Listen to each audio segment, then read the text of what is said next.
To throw on second down is Stafford. And he'll be brought down, it looks like right at the 40. 4 yards on the completion, and it sets up a third down. Never make the mistake that the slot receivers, especially the little guys like we're watching here, are just quicker than fast. A lot of them combine quickness and speed, and they catch a lot of footballs, as we just saw there. It goes as a gain of 8, and it moves the chains. Well, someone's been having a good game so far, and you know something? A lot of it's been power running. They decided to turn him loose again on third down, didn't they? They did indeed. He delivered the tough yards. Back now at Ford Field. It's the Lions trailing, but with possession of the football as we get set to bring you the fourth quarter.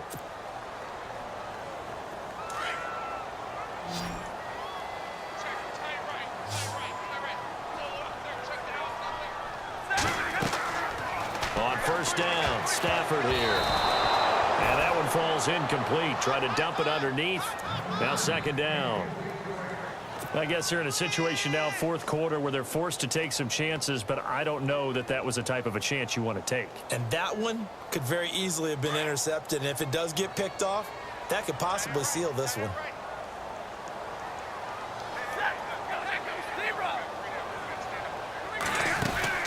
Back to the air, Stafford on second down. And incomplete there. A nice hit, jars the ball free, and brings up third down. It's a lot of contact going on there, and in the end, unable to keep two hands on the football and bring it into his body. Everything looked pretty good until the finish.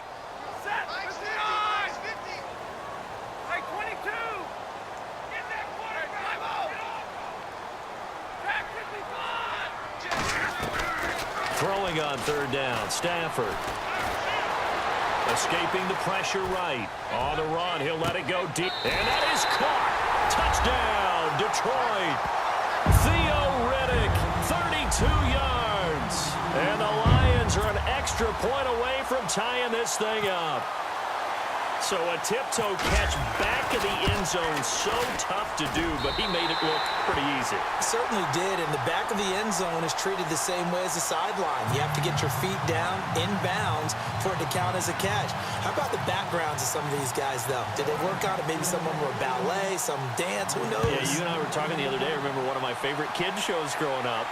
I don't know that I want to name it, but guys like Lynn Swan, they used to be on there showing their ballet skill. And you have to remember when they were kids and their parents would tell them to take the ballet classes, you know they were fighting them like crazy. But right now they're saying, thanks, Mom.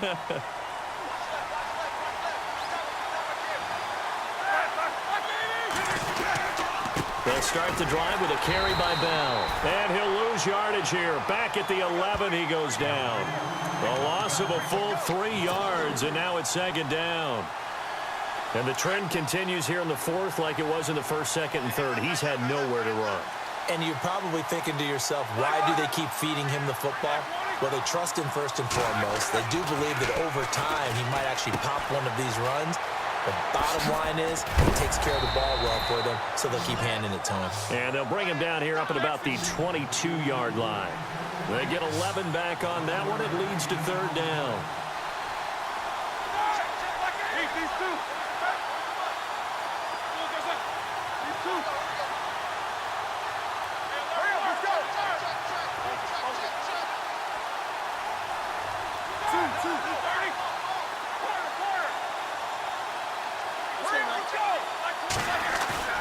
Third and 2.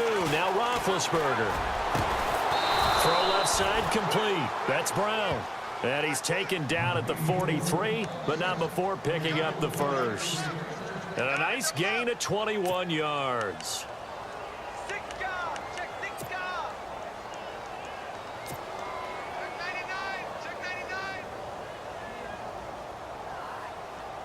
So the offense has it first and 10.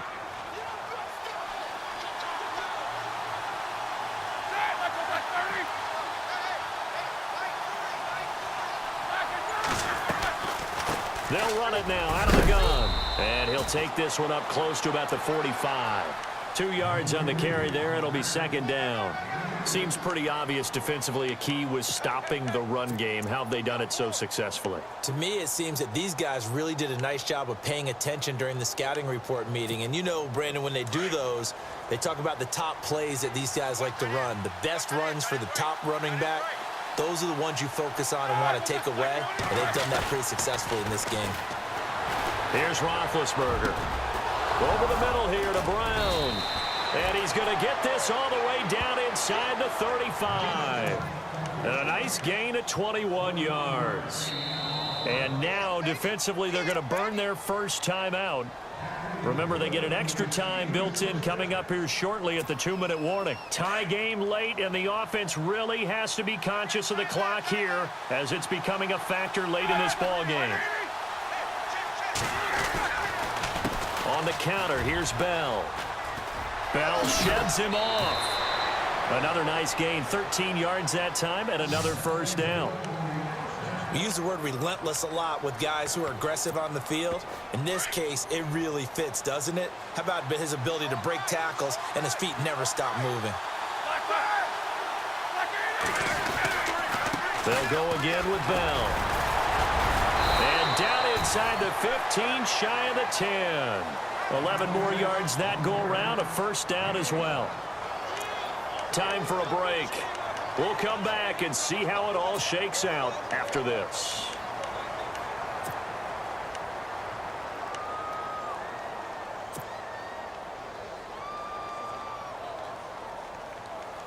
Offense walks to the line for play number 7 of the drive.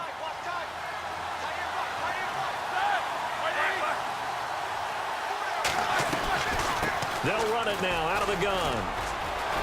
And he's going to take it in for a Steeler touchdown. Le'Veon Bell taking it in from 11 yards out. And the Steelers are going to take the lead. Hey, that score deserves our respect, deserves our excitement. But I'm looking at the clock, and I'm thinking there's a long way to go in this one. Ideally, they would have liked to milk a little bit more time off. Now on the other sideline, you start to get the crew together and say, this is what we practiced the 2-minute drill for, right? Yeah, you hope you've been in that situation before, and if you haven't, you just have the confidence, hey, let's go down there and get this thing done. But, boy, that's a big score right there to give them the advantage.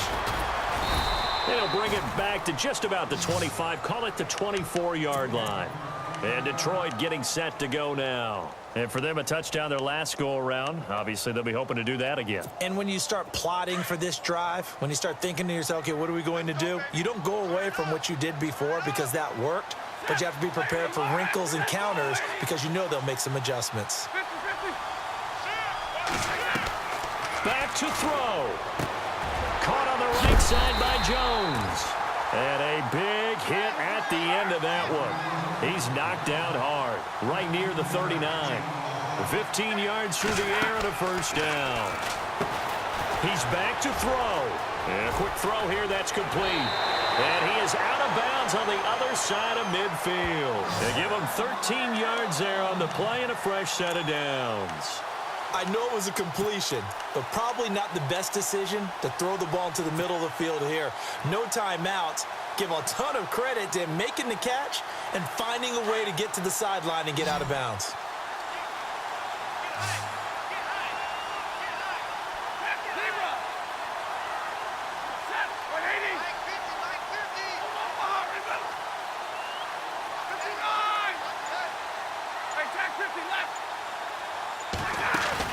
Back to throw.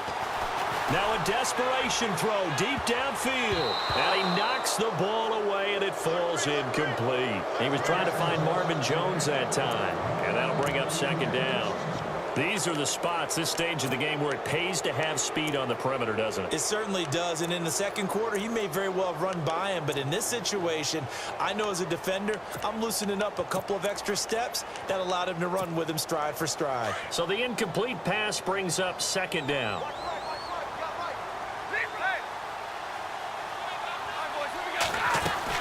They'll run it now out of the gun. And he is hit pretty hard from the side as he's knocked down at the 44-yard line. It's a gain of about 3, but it's going to leave him with third and still 7 yards to go.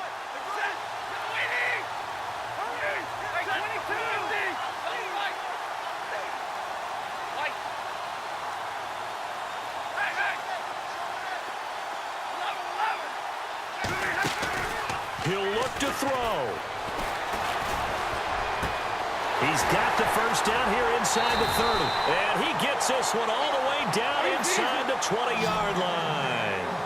A good pickup there, 26 yards. Quarterbacks love slant routes because the receivers are breaking right into their line of vision, and receivers love them as well because they're getting the ball on the move and able to catch it and try and get upfield and gain additional yardage.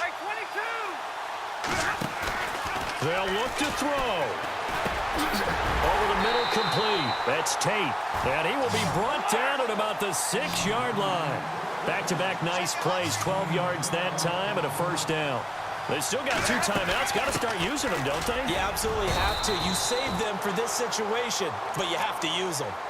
Now before this second down play, we'll get whistles and a timeout as they stop it with 14 seconds to go in the game.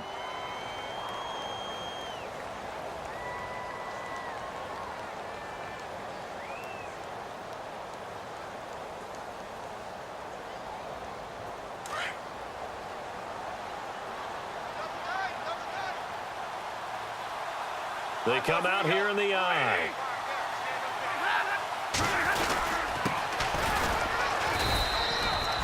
They hold him again, and now all of a sudden it's 3rd and goal at the 1. And with just inside of 10 seconds to go, they'll burn their final timeout. 9 seconds left. The offense on 3rd down, they've been near perfect, 4 for 5 to this point. This is 3rd and goal.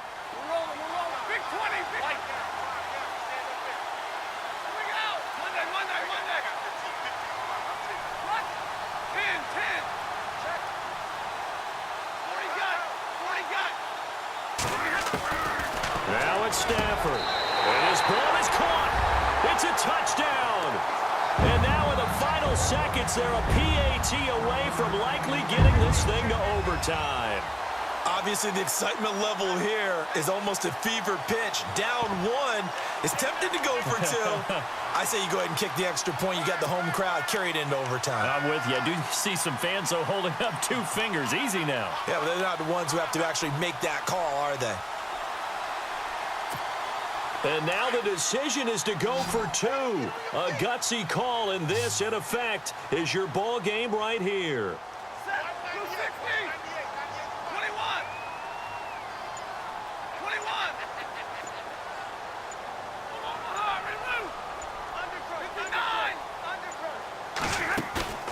Stafford. And it is caught. They got the 2 points, and with it, they've taken the lead.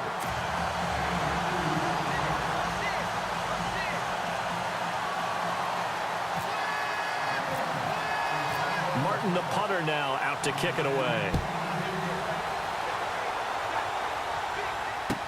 That's fielded in the end zone. And with time a factor here late, he'll just take a knee and they'll put it out to the 25. And the Steelers set to take the field. So you're right there, but obviously the clock is not your friend. How do you handle this situation? You're thinking 2 plays. 1 to get yourself in position for the second one, whether you're able to get into field goal range or you have to try another deep pass, another Hail Mary, but you're trying to get the first one to a receiver, get out of bounds, and give yourself a chance to set things up for an easier shot at it. Let's see if they can do it. Might be easier said than done. And it's incomplete. Now there is 1 second remaining, so they'll have time here for 1 more play.